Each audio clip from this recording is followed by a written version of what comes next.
Boa noite. Está no ar o programa O Impeachment e a Luta pela Democracia. Nós vamos conversar hoje sobre o momento político e a votação da abertura do processo de impeachment da presidenta Dilma Rousseff. Estão aqui comigo o embaixador Samuel Pinheiro Guimarães, ex-secretário-geral do Itamaraty e também ex-secretário de Assuntos Estratégicos. Também está aqui o advogado Marcelo Lavaner, ex-presidente da OAB, que foi o advogado que apresentou o pedido de impeachment do presidente Fernando Collor. Também está comigo o jurista José Geraldo de Souza, reitor da Universidade de Brasília, e ainda o jornalista Beto Almeida. Este programa está sendo transmitido pelas rádios Nacional e MEC AM. Bem, boa noite. Marcelo Lavaner, eu gostaria de começar o programa lembrando uma estatística, um dado, e começar a comentar essa discussão, que é a seguinte. Nos últimos 90 anos, apenas 4 presidentes eleitos democraticamente conseguiram terminar o seu mandato. É uma estatística um pouco feia. E a votação do impeachment, que começa amanhã na Câmara, coloca uma possibilidade de essa estatística se agravar um pouco mais, né? Como é que você interpreta isso? Você que apresentou o pedido de impeachment do Collor, como é que o senhor compara? Como é que o senhor vê uma coisa ou outra? Como é que a gente pode entender isso que vai acontecer amanhã? Eu penso que nós tivemos um período bastante longo, depois do impeachment do presidente Collor, de 1992 até hoje, um quarto de século, para a nossa jovem democracia, não é um período curto. Apesar dessa estatística, né, tivemos nesse entremeio, tivemos renúncia do presidente Jânio Quadros, tivemos alguns episódios, a morte de Tancredo Neves, mas se considerarmos de 88 para hoje, portanto, o período de reconstrução do país depois de todo o tempo da ditadura militar, nós podemos dizer que não é uma instabilidade absoluta, né? Alternaram-se presidentes e teorias de governo diferentes, o PSDB com Fernando Henrique, 8 anos, depois Luiz Inácio Lula da Silva, também 4 anos, agora depois de 4 anos da presidenta Dilma, de modo que uma certa turbulência que agora está acontecendo, está dentro, a meu ver, está dentro de uma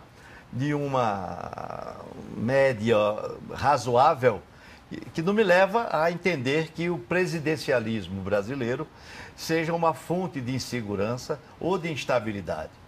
Não é? Penso que, se compararmos com outros países da América do Sul, o nosso país tem, no último quarto de século, vivido e convivido com pluralidade de opiniões, com diversidade de visões de mundo, e que agora está enfrentando essa dificuldade, mas com as instituições funcionando a contento. Samuel, o senhor que também tem uma longa experiência política, na nossa mais meio século de atividade, assim, bastante clara, destacada em vários momentos.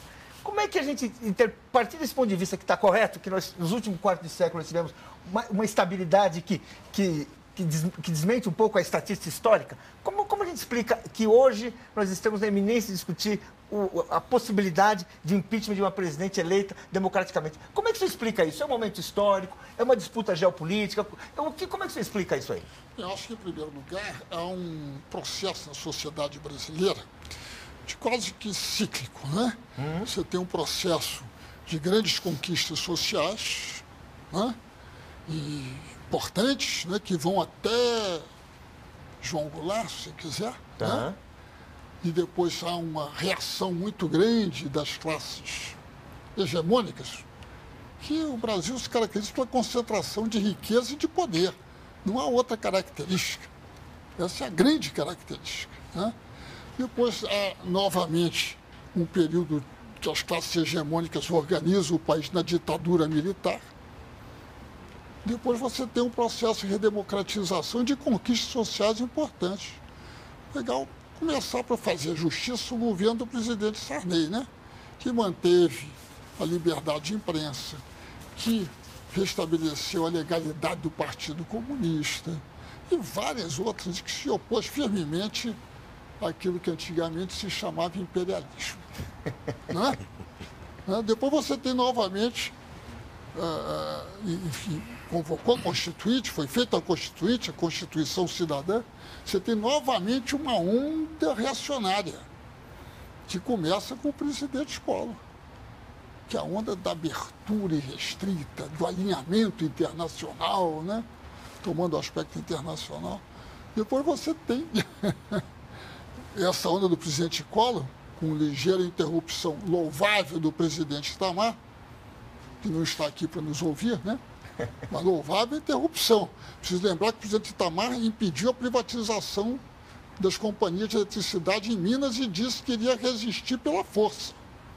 E o governo federal teve que recuar. Não é pouca coisa, né? Depois você tem novamente aí o presidente Fernando Henrique Cardoso, que só como síntese das sínteses, né? Em 1995, ele isenta do imposto de renda os rendimentos do capital. As pessoas mais ricas no Brasil, que vivem dos rendimentos de capital, são isentas do imposto de renda. São bilhões e bilhões. E o Brasil é um dos poucos países do mundo em que isso acontece, né? É nós da Lituânia. É nós da Lituânia. Estônia. Não importa, algum país báltico, que é a mesma coisa. Mas, enfim, então você tem novamente essa onda, e depois há novamente uma onda de conquistas sociais, de não alinhamento externo, né?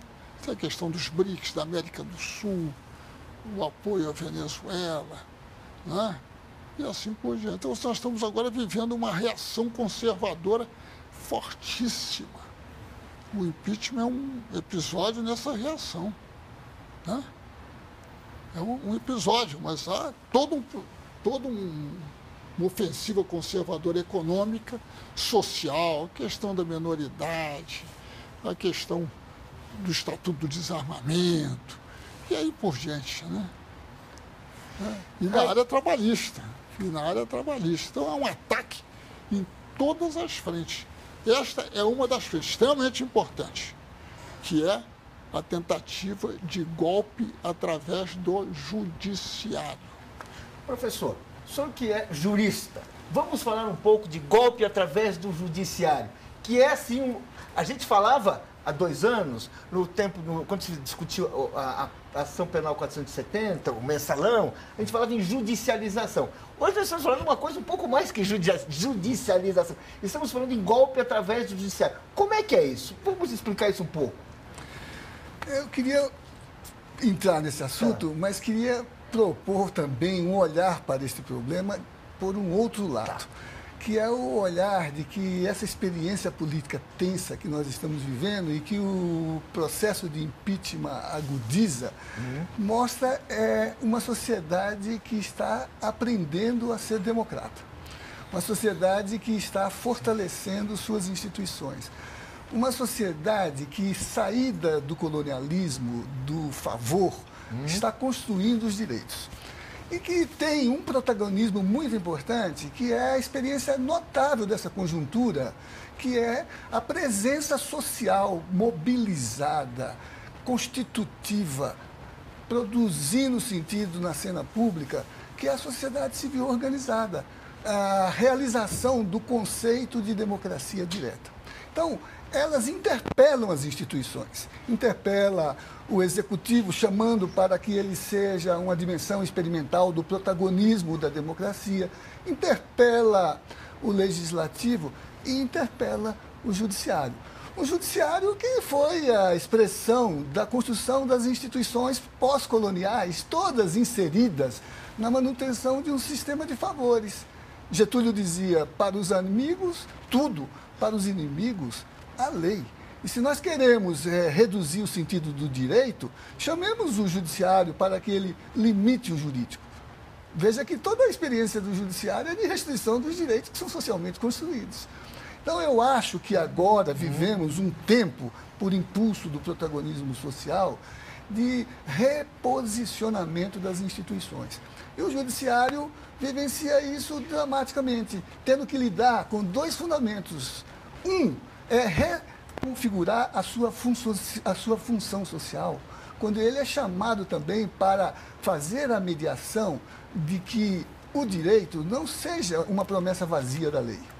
E, ao mesmo tempo, para refazer a sua cultura jurídica, para que ele entenda que o direito só tem alcance se for referido pela promessa da política. Então, eu acho que é um momento muito rico, vivo para o país, e que a garantia da continuidade democrática vai decorrer muito mais da capacidade constitutiva do povo organizado na cena pública, reorientando o trabalho das instituições e de um judiciário que se ajuste... Mas voltando, eu entendo isso, falou, é muito importante, todos nós sabemos. Mas essa é a questão. E o papel do judiciário nesse momento? Como é que a gente pode ver? Porque ele colocou o país numa situação. Aparentemente, ele não está sabendo como agir. Aparentemente, ele não está se ajustando à sua função nova social e não está sabendo... Que seria qual, assim, só para entender? A sua função social é ser uma estrutura contra-majoritária. É ser uma estrutura que faça a leitura qualificada das demandas plurais e emotivas que vêm do social e que precisam encontrar mediação numa... compreensão da agenda da Constituição, de modo que a Constituição realize esses valores, esses fundamentos. Ele precisa se inserir nesse processo e precisa aprender a fazer isso contra-majoritariamente, fortalecendo a dimensão institucional. Na crise, pense em Hannah Arendt e as crises da República, nas crises, ou a instituição faz mediação, ou é a barbárie, ou é a desordem, ou é a anarquia. As instituições têm que ser mediadoras, o judiciário tem que atuar e não se... Eu não quero usar a palavra do Luiz Inácio, mas não ficar tímido. Pois não hesitar. Mas e quando ele hesita? E quando ele fica tímido? O que acontece? O povo vai tomar a si a responsabilidade de bater a sua porta e... também reivindicar que ele dialogue, faça interlocução com aquilo que a gente chama de clamor da rua. Né? É por isso que eu trabalho com um projeto chamado Direito Achado na Rua. O clamor da rua, a construção da juridicidade inscrita na agenda política dos movimentos sociais. Não criminalizar, politizar a discussão, refazer a semântica do discurso do direito, ocupar ou invadir. Mas no dia de amanhã, concretamente, seria o quê? Só para acabar, entender. Amanhã nós teremos uma discussão que é questionável, inclusive, se existem bases legais para você ter um pedido de impeachment. Eu acho Qual que deveria ser, na sua opinião? O contra majoritário, e já foi dito pelo presidente Lewandowski. Nós definimos o procedimento como uma dimensão do trabalho regimental da Câmara. Mas a materialidade do debate cabe a nós definir. Cabe a materialidade. Tem fundamento? Se funda numa causa justa? Responde à dimensão material da promessa da Constituição do impeachment?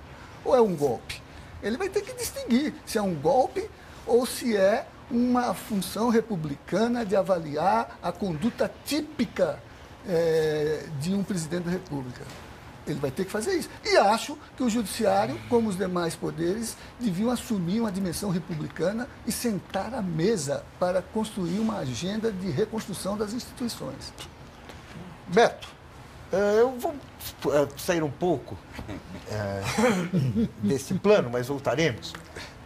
Porque eu gostaria de uma questão que chama atenção nesse processo de impeachment, é que, na maioria dos países, quando você faz o impeachment, de certa maneira, é como se um país tivesse uma situação de consenso em que ele chegasse a uma coisa, olha, vamos resolver um problema. O Nixon é uma cena inesquecível. Quando ele vai embora de Washington, ele faz assim, paz e amor. O Nixon, que era o cara mais reacionário, que era contra hippie, mandava em vez de... Ele fez assim, ou seja, ele saudou a sociedade americana. A própria saída do Collor no Brasil, que ele saiu, assim, o único que estava feliz naquele momento, descontente, era o próprio Collor. Ele, assim, os seus aliados não estavam mais, ele teve um voto contrário na comissão especial que examinou o pedido de impeachment. Teve também um pequeno punhado de votos quando, na abertura do processo dele, no Senado ele ia ser condenado tudo isso. Agora nós estamos vivendo uma situação, nesse momento, cujo símbolo é o muro. Esse muro que tem aqui na esplanada. Ou seja, a divisão é tal, a falta de consenso é tal, que você tem, as duas partes parece que não podem nem se encontrar. O que é uma questão assim, ou seja, não há esse consenso político. Não há consenso político para o que está ocorrendo. É uma situação, vamos dizer assim, esdrúxula. Pode até dizer, você pode ter opinião X ou opinião Y, o fato é que não se construiu um consenso para um passo dramático, que pode ser um passo até trágico. Como é que a gente entende isso? Olha, eu vejo com uma polarização, resultado de uma polarização que foi demasiadamente insuflada. Por exemplo, por vazamentos seletivos por parte do judiciário, em conexão direta com os meios de comunicação. Esses, por sua vez, trataram de dar uma divulgação tão ampla a esses vazamentos que se constituíram em verdadeiros golpes políticos em posições que são defendidas pelo governo. Então, por exemplo, Hoje. uma doutora se negou a atender uma criança porque era filha de um determinado partido político, de um filho de uma pessoa militar, o Partido dos Trabalhadores. Sim, Partido dos Trabalhadores. Então, nesse ponto, isso não se gera espontaneamente. Isso se gera por um exercício de quase que uma campanha política por meio dos meios de comunicação que geraram essa situação. Então, você citou experiência, mas eu vejo que o problema é anterior no caso brasileiro. Aqui o problema crônico chama vulnerabilidade externa do Brasil. Então, todos os presidentes que enfrentaram o poder externo, seja Getúlio, seja Jango, seja Lula, seja Dilma agora, tiveram problemas de instabilidades provocadas por agentes externos com as conexões internas. Agora, inclusive, com a diferença que não é o campo militar.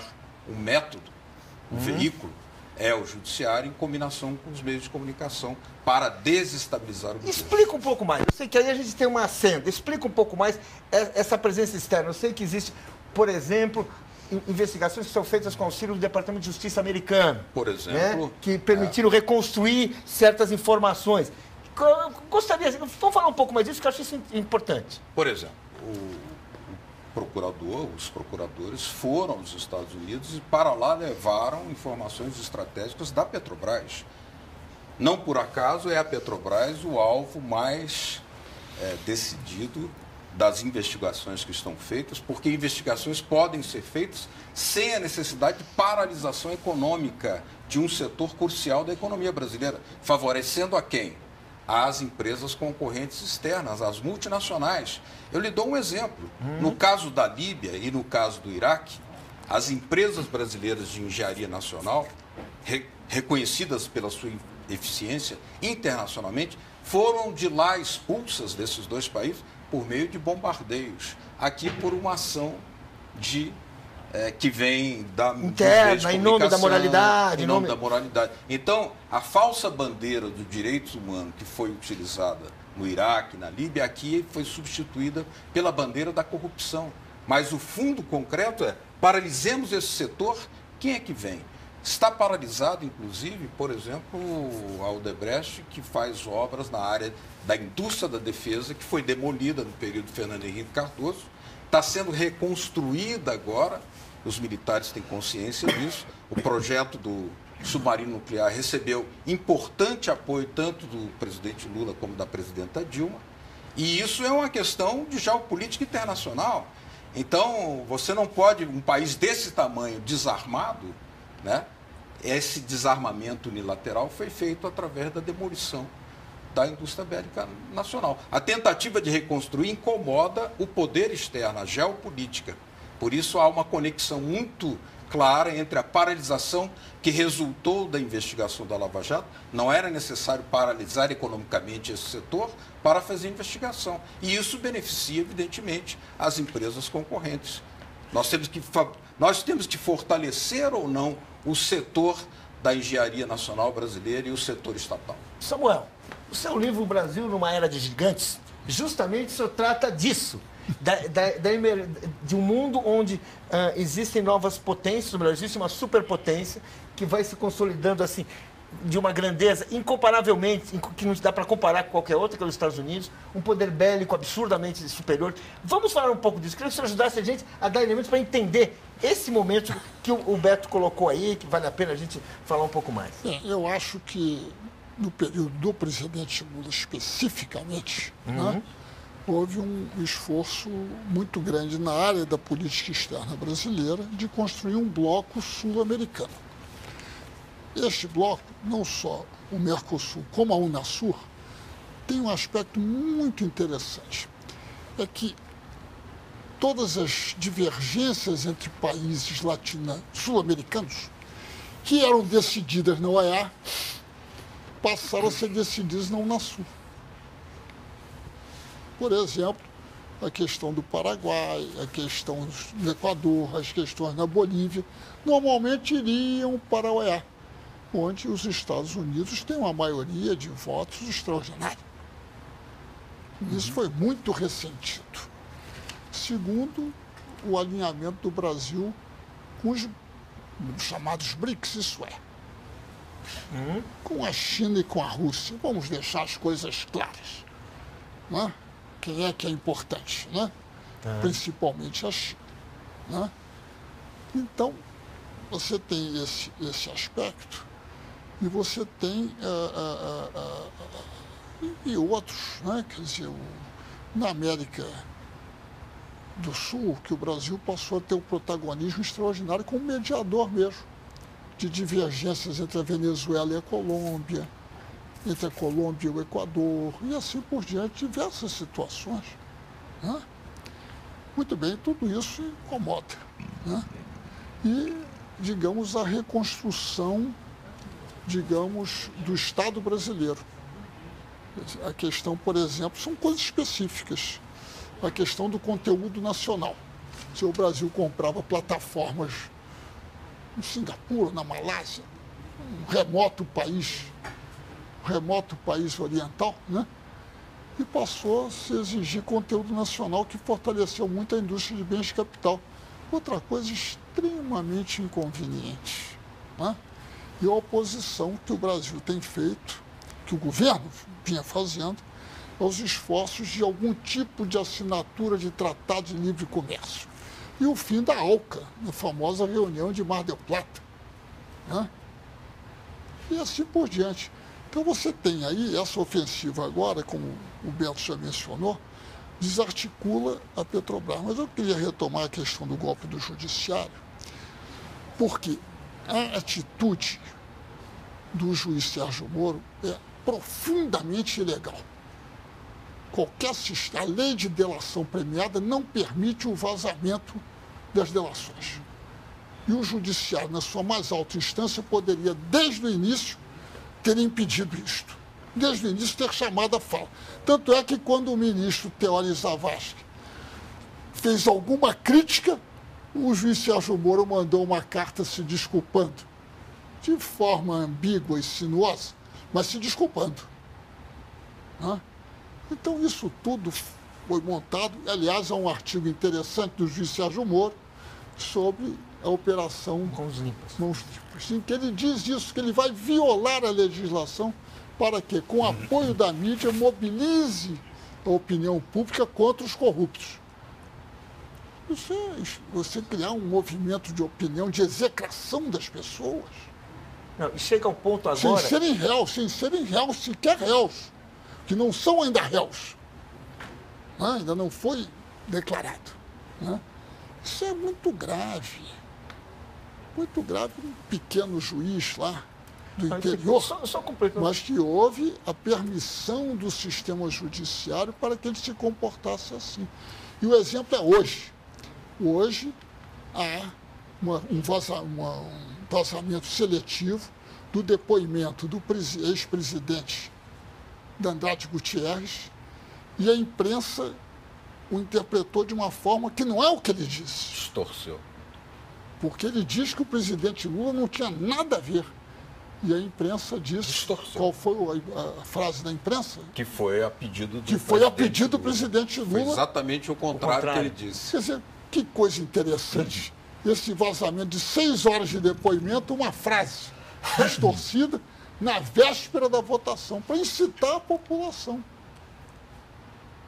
E também para tentar minar a credibilidade do presidente Lula, né? Quer dizer, está chegando perto. Todo o objetivo é o presidente Lula, vamos deixar isso claro. Todo o objetivo é recuperar o poder. Eu gostaria de começar a discussão por um aspecto que chama a atenção demais da imprensa internacional e chamou a atenção dos brasileiros em outro momento, mas parece que nós banalizamos o fato, virou uma coisa natural, que é o fato de todo o processo de impeachment ter sido aberto por um deputado que comprovadamente tem contas na Suíça, conforme vários depoimentos, que em outros casos já redundariam em penas de prisão na Lava Jato. Essa pessoa é a pessoa que conduz o processo de impeachment, que tem provavelmente o partido mais organizado, que é o partido do Cunha, para defender o impeachment. E, no entanto, estamos aí. Isso parece que é visto com muita naturalidade aqui no Brasil. Como é que você explica isso, Flavané? Veja, há muito tempo que nós estamos considerando que o sistema político eleitoral brasileiro fazia água, né? A tentativa de uma reforma política para melhorar esse sistema, que já mostrava evidentemente as suas fraturas, não se conseguiu de maneira correta. De modo que o poder legislativo, por exemplo, que no meu modo de ver é atualmente no sistema de 3 poderes do nosso país, o poder que está mais comprometido, o poder que tem falhado mais na sua missão de ser eco das aspirações populares. E isso que você falou, mantém-se um presidente que é réu, mas também quem é que vai julgar esse presidente? Porque também no Poder Legislativo nós temos dezenas, se não mais de 100 deputados que são réus também, denunciados. O vice-presidente Temer está denunciado na Operação Lava Jato, está denunciado nas investigações. Mas aí cabe a pergunta, por que o Supremo não marca esse julgamento? Porque não é assim, o sistema é o sistema. Agora, tem pessoas, as instituições funcionam quando as pessoas assumem uma responsabilidade. Por que não se marca esse julgamento? Não tenha nenhuma dúvida que, ao mesmo tempo que há uma falência do Poder Legislativo, há também uma falência do Poder Executivo. O sistema de presidencialismo de coalizão não tem funcionado. Não pode o Poder Executivo conviver com 37 partidos políticos. É inimaginável pensar que o país possa se organizar assim. E o Poder Judiciário também vai nessa mesma linha das falências, porque é chamado a um protagonismo para o qual ele não está habilitado. Mas, desculpa, mas eu vejo assim, não é chamado a um protagonismo. Tem um caso, tem uma pessoa denunciada, tem provas contra essa pessoa. Aí, no caso, é simples. Por que não se marca o julgamento? Assim, a pergunta assim, é uma questão que é um escândalo internacional. Todo cidadão que desembarca no Brasil vai escrever a primeira reportagem sobre impeachment e fala assim, tem uma coisa estranha. A presidente não há uma prova contra ela e o autor do pedido de impeachment, o cara que viabilizou o impeachment, isso chama... E por que é que nós queremos que seja o Poder Judiciário que interfira sobre, por exemplo, o presidente Cunha e não o Conselho de Ética da Câmara dos Deputados, que deveria fazer isso? Mas já tem provas contra ele. Ele impede o Conselho de Ética de atuar. Então, ele impede. Então, a falência não é uma falência somente do Poder Judiciário. Não tenho aqui procuração para defender o Poder Judiciário. Mas penso que nessa dificuldade generalizada em que o Poder Legislativo está absolutamente comprometido por eleições pagas pelas empresas e que cada deputado deve a essas empresas e tem uma posição juridicamente comprometida por esse financiamento. Poder Executivo... Eu concordo.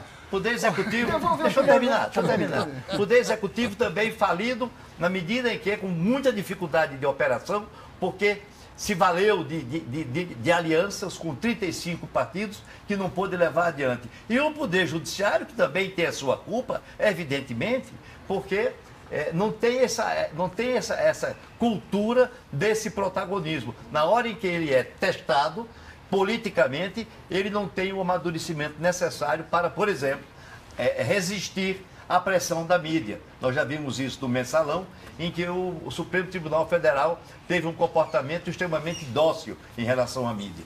Agora, também precisamos dizer que há uma outra falência muito séria, que é a falência da comunicação democrática em nosso país.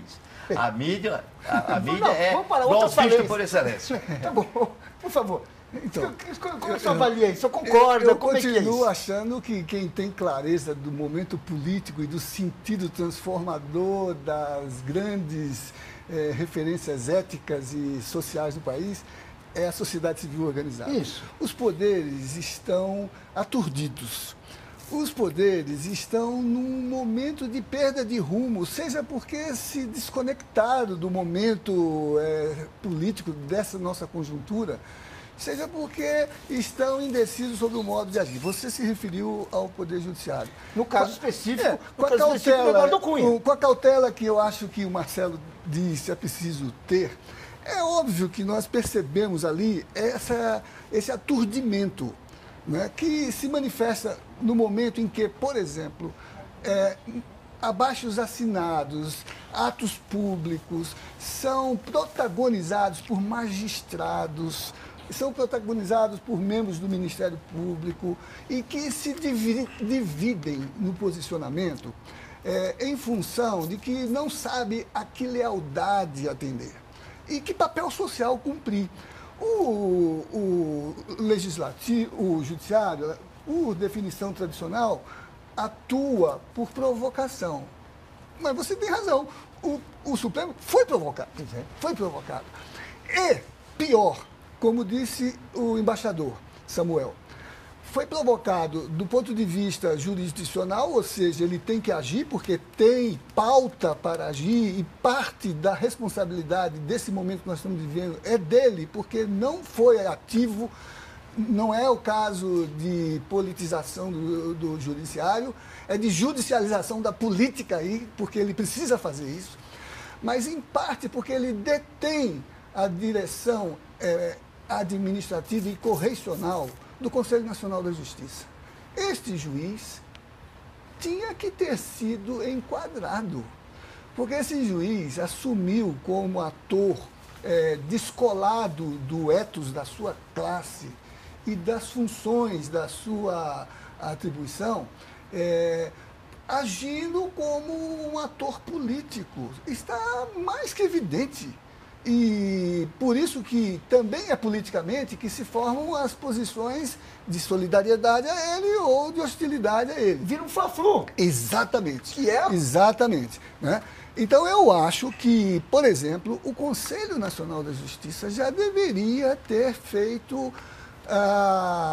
e não faltou, inclusive, indicações. O presidente da Corte Interamericana de Direitos Humanos, da OEA, no Brasil, puxou a discussão e indicou 2 problemas que ele via como graves. O primeiro, a quebra de atenção aos estándares da Corte em caso de interceptação telefônica, que é legal na medida em que cabe dentro da processualística, mas não pode violar direitos fundamentais, garantias de salvaguarda de pessoas.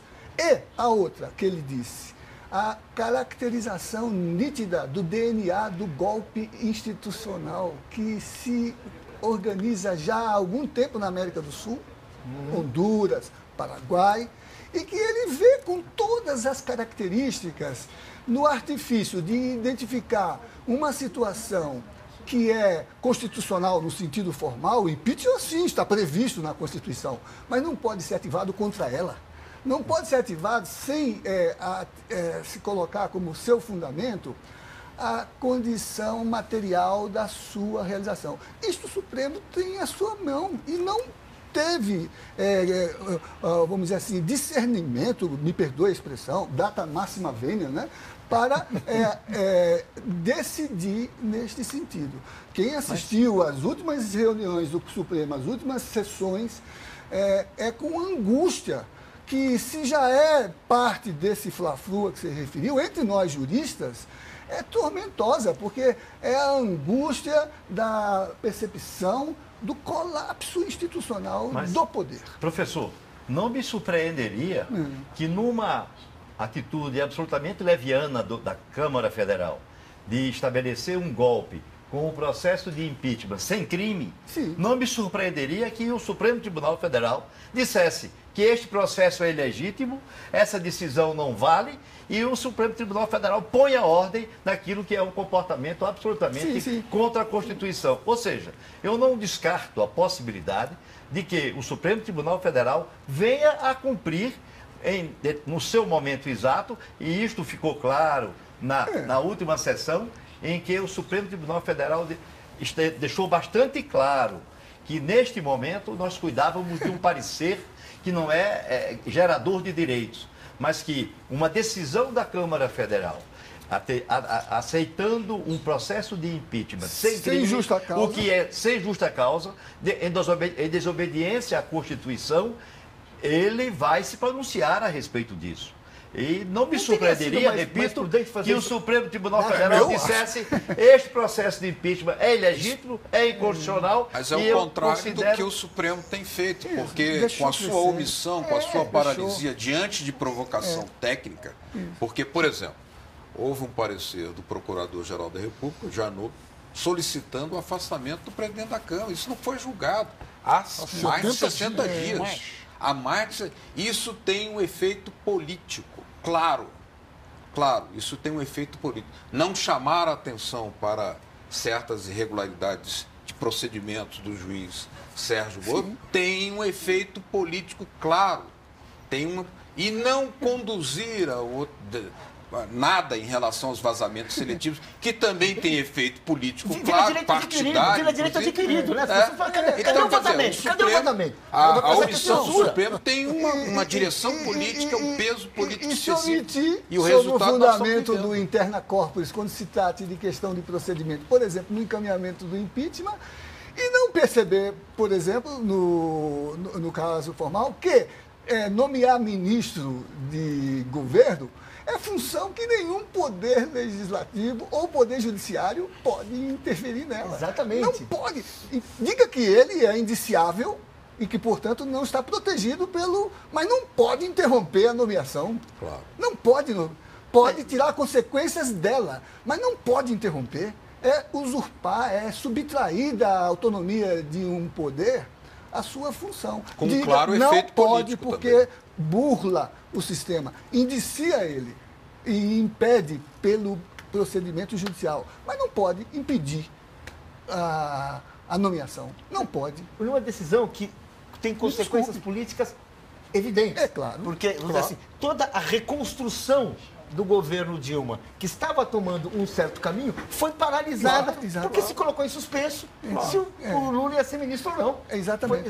Assumiu a política no pior sentido. Agora, eu gostaria de colocar uma questão, porque nós falamos muito de que amanhã a Câmara vai se pronunciar sobre um pedido de impeachment sem um fundamento jurídico claro. Na verdade, fundamento jurídico... Sem fundamento jurídico nenhum. Exatamente. Eu estou aqui mediando o debate. Sem fundamento jurídico nenhum. Agora, vamos dizer assim, isso, supondo, na hipótese de que a Câmara cometa o ato de aprovar esse pedido, chegando no Senado, vai ser obrigado a fazer uma discussão de mérito, que não foi feita. Porque foi feito agora, aprovou-se assim, vamos investigar indícios de crime. Indícios, porque são tão fracos que ninguém se atreve a dizer que achamos um crime. Indícios, né? O pedido ali fala disso aí. Isso significa que o Senado pode realmente derrubar esse pedido no mérito? Olha, não há, nós concluímos, ou na verdade a ideia, qual é a ideia aí? Abre essa possibilidade, fiquei pensando, que se chegar no Senado, o Senado vai chegar, peraí, isso aqui não dá para provar nada. Você não disse, cadê o crime? Porque aqui vai ter que ser feita uma discussão que não foi feita nem pelo Jovair, nem por ninguém outro. Isso. Exato. É isso que vai acontecer? Isso pode acontecer? Com certeza. Há um primeiro juízo de admissibilidade no Senado. Isso. Pelo rito que o Supremo estabeleceu, chegando o pedido de instauração de um processo de impeachment no Senado, há uma primeira apreciação que é ainda um juízo de admissibilidade. O Senado pode dizer, não considero que isso aqui seja uma coisa séria, isso é uma aventura que a Câmara Federal fez, não tem crime, e não tendo crime não pode ter processo de impeachment e arquiva o processo de impeachment. Agora, se essa primeira avaliação for superada e o Senado entender que também deve instaurar um processo de impeachment, então temos um segundo momento em que aí sim se estabelece o processo, em que vamos ouvir testemunhas, vamos verificar as provas para verificar se afinal, então, o pedido de impeachment é prevalecente e há um crime. E aí já sobre a presidência do presidente do Supremo. E neste caso o Senado opera com a presidência do presidente do Supremo, como foi no caso do Collor. O Senado foi sob a presidência do presidente. Porque precisa garantir direitos, não restringir o devido processo legal. Desde o início tem sido dito que o impeachment é um processo político, mas não pode delirar da base jurídica que o legitima. Não pode ser um golpe político. Não pode. É por isso que a palavra golpe, é por isso que a palavra golpe se apresentou no imaginário. Samuel, eu gostaria de voltar a um assunto que você falou e que nós... Logo agora que estava animado. Hã? Logo agora que estava animado. Vai ficar animado, vai ficar animado. Vai ficar animado. Que é o seguinte, a OEA. Sim. A OEA, que é realmente assim, sempre foi uma entidade de grande influência do governo norte-americano, inclusive nos anos 60, era instrumento do governo norte-americano para isolar Cuba, para fazer tudo isso que a gente sabe que era praticamente a sucursal dos Estados Unidos. Veio estar aqui no Brasil nesse momento, acabou de sair o secretário-geral da OEA, e se manifestou condenando o golpe, falando claramente, como é que ele explica o que está acontecendo na OEA? O que está acontecendo? É um novo momento? O que é? Veja bem, uma coisa é o secretário-geral da OEA, né? E ele, acredito eu, né, tem uma importância muito grande nesse processo, uma pessoa como secretário-geral das Nações Unidas, também que já se pronunciou de uma forma velada, né? É porque talvez pareça tão patente a ilegalidade do procedimento, né? E de tudo que o cerca, né? Que ele se julgou, digamos, na obrigação de dar uma declaração a respeito contra o processo de impeachment, né? Veja bem que é uma coisa diferente de uma coisa que vai ao Conselho de Representantes da OEA. Mas não é o caso de ficar discutindo isso aqui, porque são os estados todos que estão ali representados, né? Mas o fato é que ele se julgou autorizado, né? Se julgou com apoio suficiente, porque, inclusive, o secretário-geral da Unasur, que é o ex-presidente Samper da Colômbia, não propriamente um indivíduo de extrema esquerda, né? Propriamente, né? Um homem conservador, né? Não é bolivariano. Não é bolivariano, assim como o senhor Almagro tampouco, né? Ao contrário. Se julgaram na obrigação de se manifestar. Não tendo havido nenhuma, que eu saiba até agora, nenhuma manifestação de nenhum estado da OEA contra essas manifestações. Porque um estado qualquer poderia dizer... Não fale meu nome. Não estamos... Nem o presidente da Argentina. Não me representa. Não me representa. Não diga, não é a OEA, porque e poderia, digamos, se desvincular dessa... Não há nenhum... E se houve alguma reação da Argentina, foi mais um sentido contra. Pois é, né? Da Argentina do Macri, né? Não é Argentina. Ele não. Porque é tão, digamos, é tão patente, né? A politização do processo em todas as esferas. Né? Eu queria voltar a uma coisa que você falou da falta de democratização da mídia, um assunto que todos nós temos em mente aqui. É a falta de democratização da mídia brasileira, particularmente, que explica que no Brasil esse debate esteja tão cercado, só tenha aparecido no fim do processo, quando houve a prisão do Lula, quer dizer, a condução coercitiva, e aí teve uma reação popular que abriu um espaço para questionar o que estava acontecendo. Mas então, o fato de que no Brasil, essa discussão de que, olha, pode não ter prova nenhuma, pode ser um absurdo, essa discussão... A gente pode atribuir ao fato de que no Brasil não tem uma mídia tão concentrada de um lado só, um pensamento único. Fala você, Beto. Olha, eu te lembraria algumas passagens históricas, situações equivalentes. Em 54, na crise que levou à morte de Getúlio Vargas, a mídia cumpriu o mesmíssimo papel, construindo a tese do mar de lama, que não se comprovou. Getúlio pagou com a vida, né? E houve a furiosa reação das massas, botando a quebrar, inclusive, alguns órgãos, de esquerda, inclusive do Partido Comunista, exatamente, que estava pedindo a renúncia.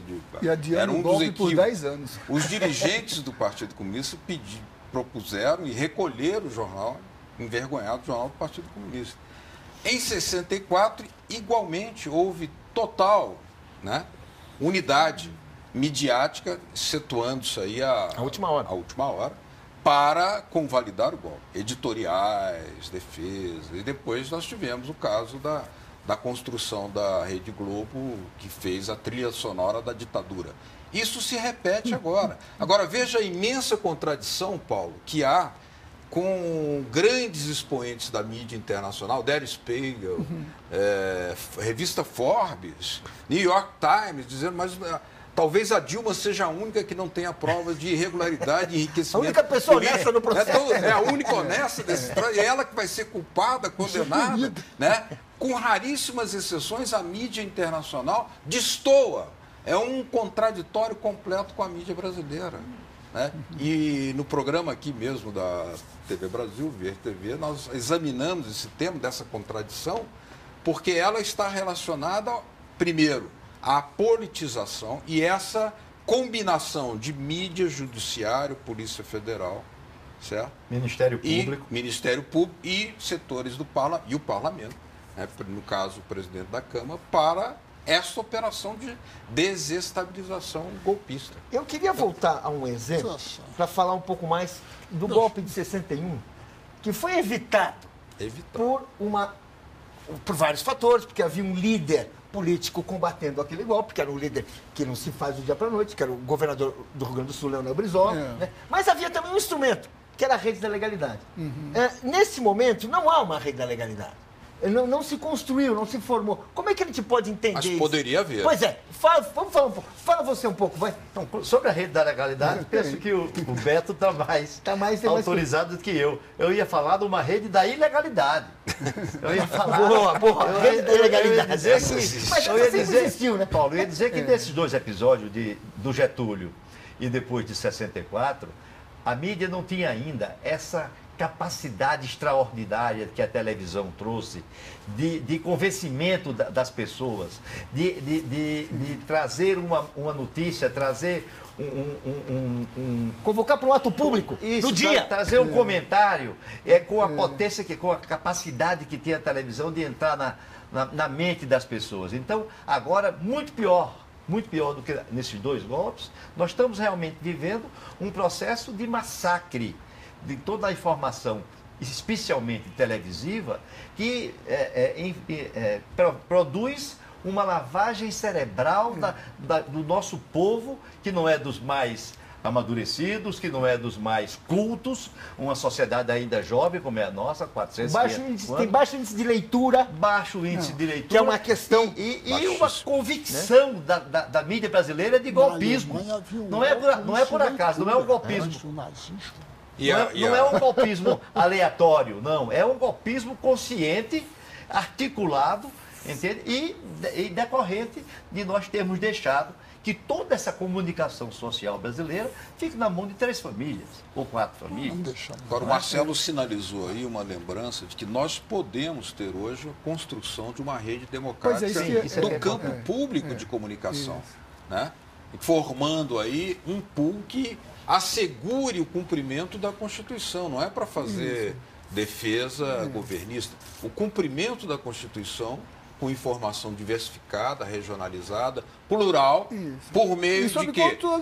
Das emissoras públicas, da Voz do Brasil, que é um instrumento muito importante, vem da era Vargas, e as TVs educativas comunitárias, universitárias, rádios comunitárias, formando a possibilidade de uma pluralidade que hoje não existe no Brasil. E vamos retomar aqui, você estava querendo falar, vamos lá. Isso, nos dois planos. O primeiro é perceber que nas últimas 48 horas, tudo que a gente vê das notícias é de que, não obstante essa convergência de articulação de golpe institucional, com a ideologização pela mídia, mostrou que o povo não é bobo. Quer Isso dizer, é importante, isso é importante. Mostrou que o povo não é bobo. E que, por conseguinte, não é suficiente isso para consumar um golpe. Tanto que as pessoas, mesmo nos setores que protagonizam esse processo, estão nervosas, estão tensas. O vice-presidente viajou para São Paulo para aguardar o sucesso, voltou às pressas. As coisas não estão bem. Então, há um espaço hoje que não havia antes de construção de redes. As mídias alternativas, que tem permitido essa tremenda mobilização popular, que é a nossa garantia de manutenção do processo democrático. E aí as redes, inclusive, da legalidade. Eu estou impressionado. Num mundo como o nosso, em que a representação do jurídico é pelo conservadorismo, que a gente testemunhe o mais impressionante fenômeno de mobilização em todos os âmbitos, todos os dias, faculdades de direito, organismos de operadores de direito, atuam em atos públicos e na construção de uma verdadeira rede de legalidade. São mais de 40 manifestos, petições, que têm tocado o campo institucional, da Ordem dos Advogados. Nós mesmos participamos desse processo, mostrando que há uma fratura enorme, a partir da qual emerge uma disposição protagonista dos juristas, por exemplo, dos artistas, dos intelectuais, dos jornalistas, para se contrapor a esse processo. E nesse campo se formou, sim, uma rede de legalidade. É impressionante ver como a competência jurídica que se alinha com o impeachment e o golpe é a mais execrável. E execrada. Do espectro do direito. Ela é extravagante. Ela é repristinatória, para usar uma linguagem jurídica, que eu não entendo nada. Do integralismo. Repete o integralismo. Repete. Repristinatória, repete aquelas vivências do integralismo. Com o nome de Júnior agora, mas do ponto de vista familiar. Sim. Enquanto que, do ponto de vista do campo do direito, que é o mais qualificado por todo o Brasil, tem se mobilizado todos os dias, em atos públicos, com reações, proibindo manifestação em universidade, quer dizer... Então, eu acho que tem uma rede de legalidade. Eu participo por WhatsApp de mais de 6 grupos, com um mínimo de 100 pessoas, com frequências de segundo. Eu não dou conta de acompanhar, de reação iminente, incontinente a tudo que está se fazendo e criando base para uma posição que eu acho que hoje é majoritária na sociedade. Se esse golpe for debelado, é porque a sociedade civil se mobilizou em rede. Movimentos sociais, estudantes, professores de direito, profissionais de todas as áreas. E numa articulação que uma mídia alternativa e forte vence esse conglomerado oligopolizado. Mas essa mídia precisa aumentar a sua eficácia. Sim. Não basta o que nós temos. Como sugeriu o Beto. O Beto tem ideias importantes a respeito de como potencializar os poucos recursos que nós temos e comparados com todo o luxo da comunicação que as grandes televisões exibem. É verdade, porque se não houve condições políticas, relações de forças para mudar o marco legal, né, regulatório, haveria sim teriam havido condições para fazer com que espaços como esse que estão aqui vendo concretamente fossem melhor aproveitados com portaria, sem precisar mandar para o Congresso mudar a lei e tal, porque isso é extremamente sensível. O poder, nesse caso midiático, ele é indevassável, ele é Você tem que fazer por fora, você não vai conseguir. Mas você poderia ter fortalecido o campo alternativo de mídia com políticas públicas que estão ao alcance de portarias governamentais. E isso se não perdeu. podem ser feitas ainda? Pode, claro. O que nos impede de fazer tarefa para o dia seguinte. Vamos, exatamente. Eu queria TV, retomar. rádio educativa, comunitária. Eu queria falar do dia seguinte. A maioria das pessoas, a maioria das pessoas que estão defendendo, combatendo o impeachment, e, nesse sentido, defendendo a preservação do mandato da presidente Dilma, tem críticas ao seu governo. Assim, é um governo com esse índice de aprovação tão baixo, é um governo que tem muitas críticas entre seus próprios aliados. Né? Uma dedução simples. O que nós podemos imaginar que acontece no dia seguinte a uma vitória amanhã? O que acontece? Haverá uma reconstrução do governo? O governo vai mudar de fisionomia? Vai voltar a ser o que era antes? O que você acha, Samuel? Eu acho o seguinte: primeiro, o que está em jogo é o momento de um processo. O processo é o processo da tentativa de reconquistar o poder em 2018, onde o candidato do campo progressista, se você quiser, das reformas sociais, econômicas, políticas, é o presidente Lula. Esse agora é um episódio que nós vamos ganhar. Isto é, não vai haver golpe. Não vai. Para usar a expressão, né? Mas o golpe continua.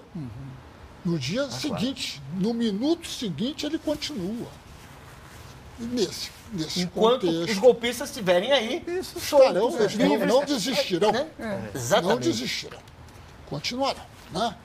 Então, é uma questão muito importante, que é a questão, como disse o nosso querido reitor, que é a mobilização da sociedade, que é mobilizada na sua faceta reacionária pela mídia. Porque há movimentos grandes reacionários, digamos, se você quiser. Sim.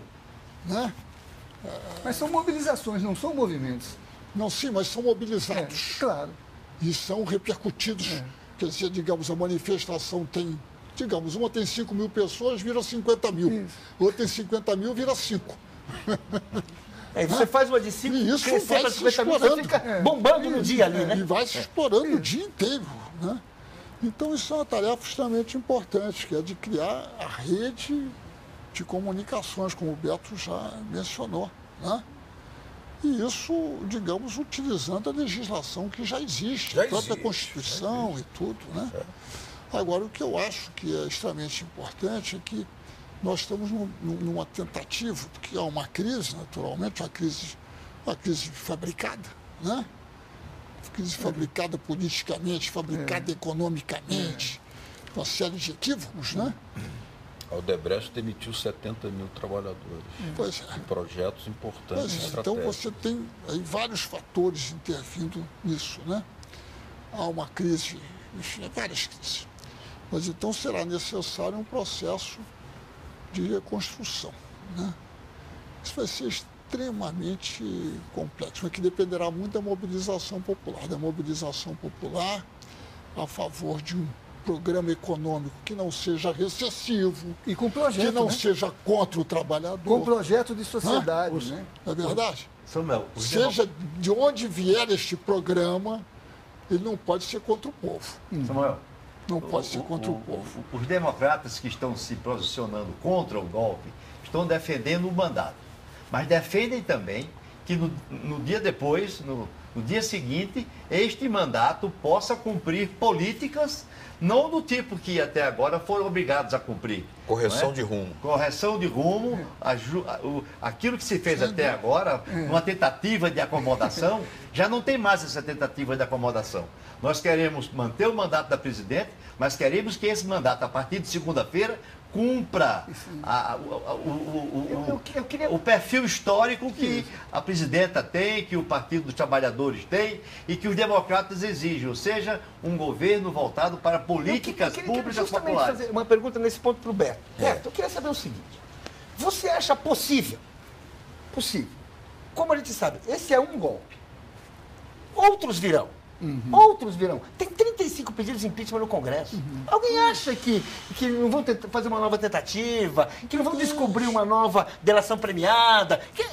Claro que outras tentativas virão. É o seguinte, não virou uma questão de sobrevivência clara para este governo, que está sofrendo um assalto, que é o primeiro assalto agora, numa situação extremamente difícil, que está juntando as forças que tem, até algumas que não tem, para enfrentar o primeiro assalto, né? Ele assumir uma nova perspectiva, um novo... Senão, não vai dar. Nós temos duas experiências da nossa história, onde se exerceu o sagrado direito histórico de resistir a qualquer ilegalidade. A fraude de 30 contra Getúlio Vargas, que resultou na Revolução de 30. Daí vem a Petrobras, a CLT, tudo que nós vivemos. E em 61, começou com o governador Brizola com um microfone. Era um. Na rádio, Dias depois, haviam 110 rádios na cadeia da legalidade. O governo tem o direito de denunciar ao mundo o golpe que está sofrendo, tem o direito de convocar o povo ao sagrado direito histórico de resistir ao golpe contra o Estado de Direito Democrático e tem o direito de exercer o que está na legislação. Por exemplo, o direito de greve é um direito legal para que os trabalhadores não percam seus direitos históricos, que, evidentemente, no programa Uma Ponte para o Futuro, ali está uma enorme quantidade de ameaças a esses direitos dos trabalhadores. Então, é possível, sim, organizar uma nova reconstrução com um programa de emergência, porque com o desemprego chegando a 10 milhões, você tem que ter um programa de emergência imediato, não uma coisa para... É o que o Lula disse ao ministro Barbosa, né? Nelson Barbosa. Nelsinho, você está pensando no mercado, nosso mercado é o povo. E é para agora, é para já, não é para 30 anos de estabilização, é para já. Medidas de impacto imediato para a população mais pobre, que está preocupada com a sobrevivência, com o Zika, com o desemprego, com a criminalidade, que precisa ter uma resposta imediata. E isso há alavancas de governo para tomar medidas nesse sentido. Existe essa possibilidade. Samuel, o que você acha dessa possibilidade? Você vê esse caminho dessa reconstrução de que forma? Eu vejo o seguinte, nós temos que ter uma certa clareza, eu acho. Primeiro, não creio no caminho da Constituinte, nem das eleições gerais. Por quê? Você acha que não...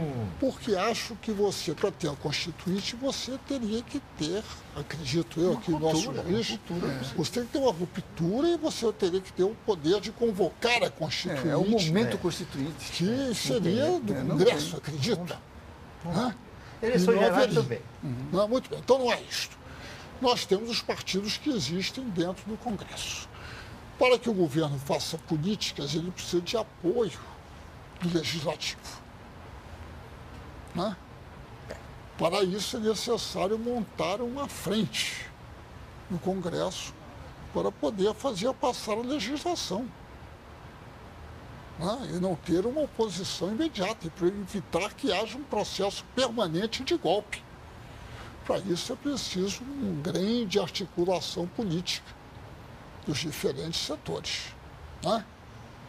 Isso tem que ser conduzido por pessoas que tenham condições de liderança junto aos diversos setores da sociedade. Como se chama esse nome? Se chama Luiz Inácio Lula da Silva.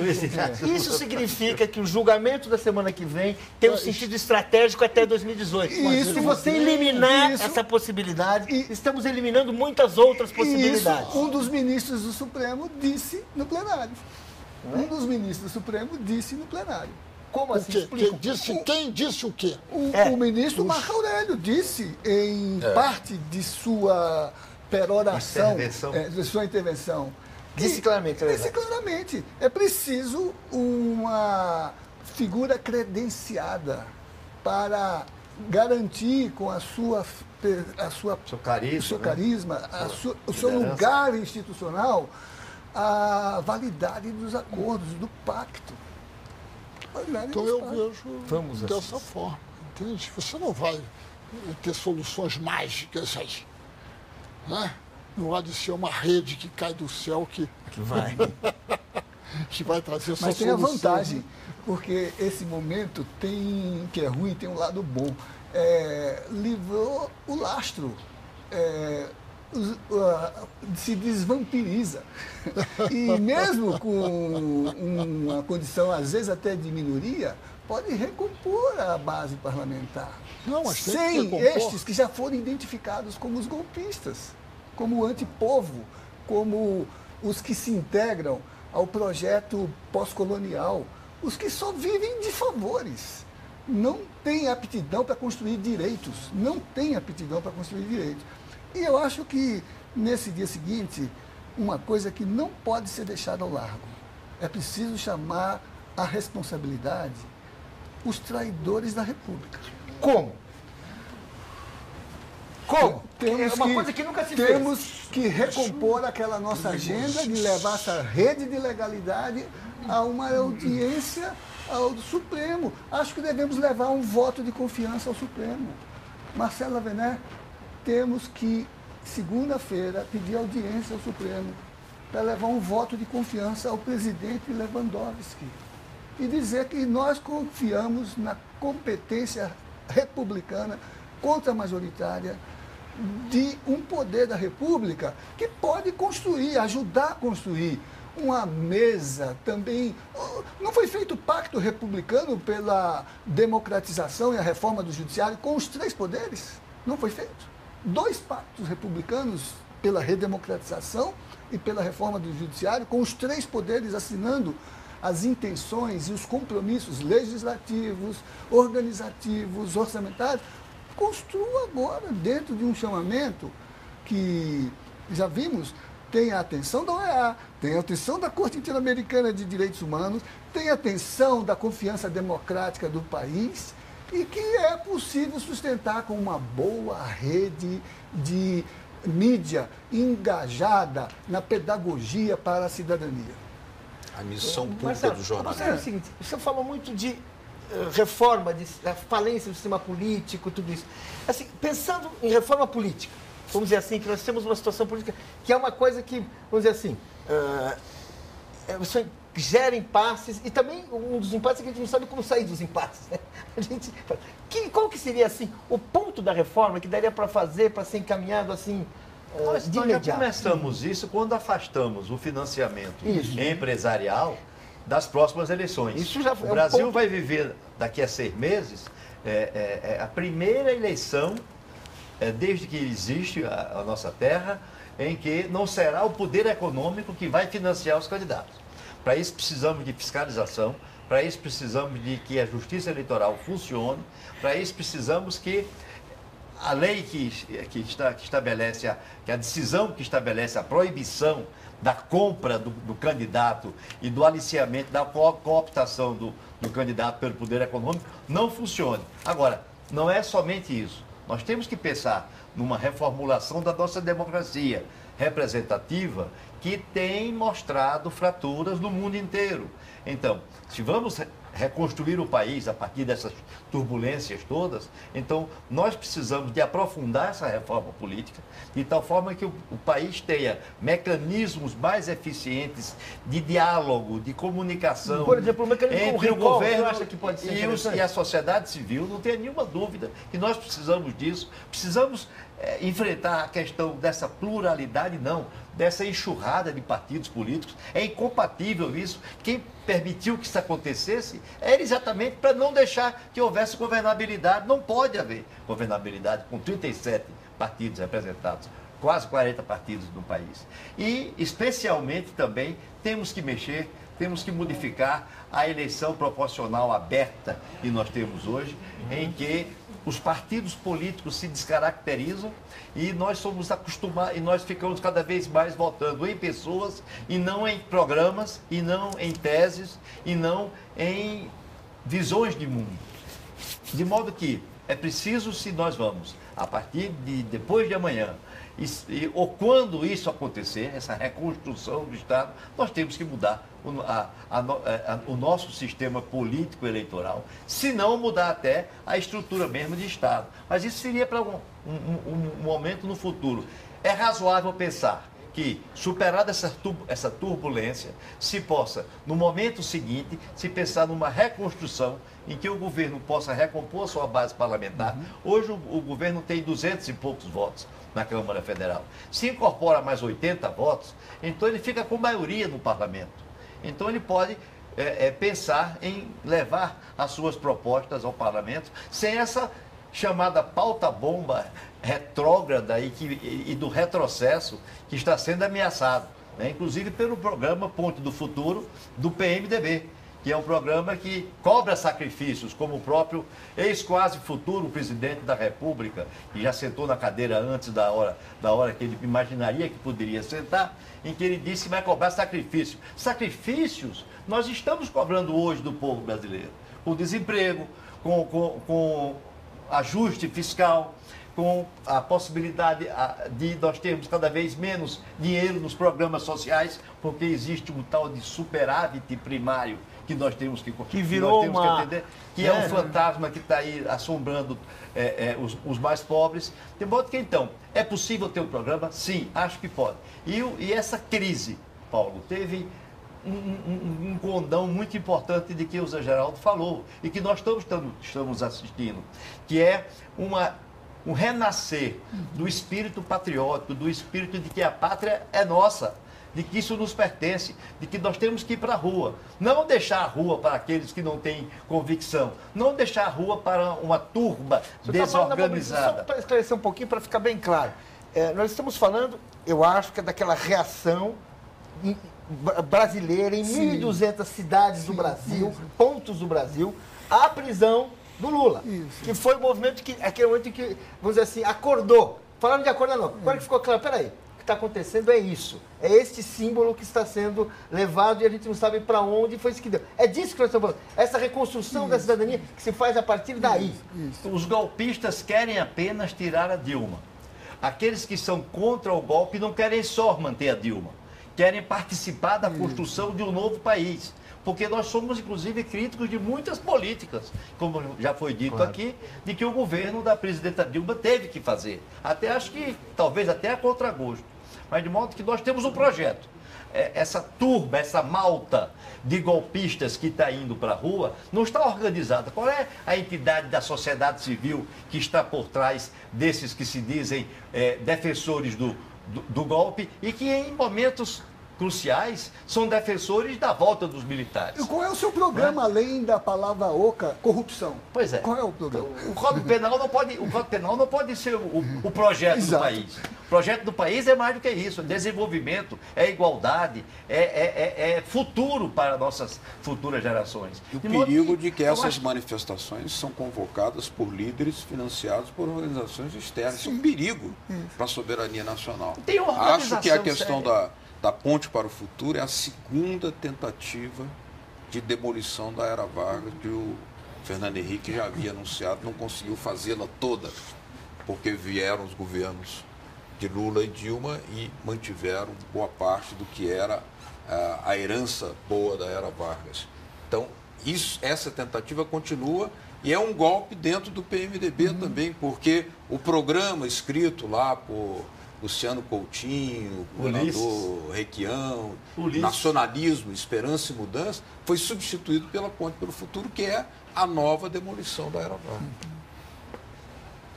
E que a Ponte para o Futuro, nunca é demais recordar, teve como o redator do texto final, um antigo deputado do então DEM-PFL mineiro, que abandonou a política porque ele foi flagrado recebendo contribuição de Marcos Valério do Mensalão.